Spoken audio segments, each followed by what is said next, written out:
In 2003, the dot-com bubble had burst and I had an IT degree. The only job I could get was at IBM in the tech dispatch area. It was a glorified switchboard operator to reroute calls for the client to the right engineers. I was actually pretty good at my job and got promoted a couple of times, but the problem was that every fiber of my being was shouting, "You shouldn't be here."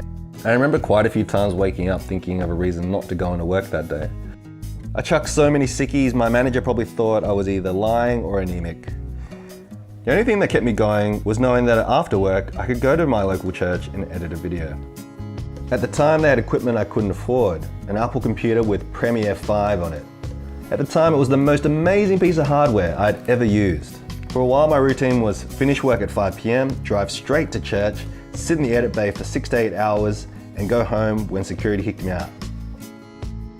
I was able to churn out a video for my youth group once a week and show it to an audience of a few hundred kids. And the rush you get from showing a video to an audience, no matter what the size, is thrilling. And remember, this was all before YouTube existed. Yes, I am that old.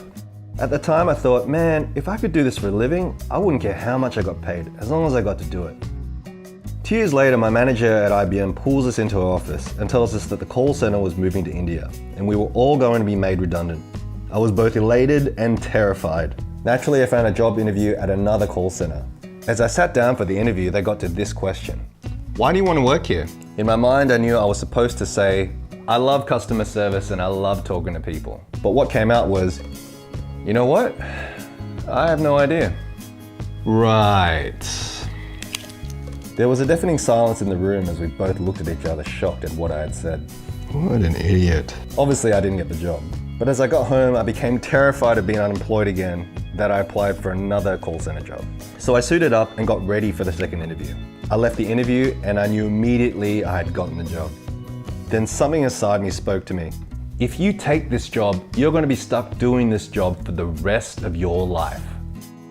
Sure enough, the call came from my recruiter, excited to tell me that I had gotten the job. Less excited, I politely told her I couldn't accept it and wanted to pursue a career in video and multimedia. My recruiter became understandably irritated with me. Again, I apologized for wasting their time and respectfully said no. As I hung up the phone, I remember feeling terrified but also excited. I had no idea how to be a freelance video editor, but what came next was even crazier.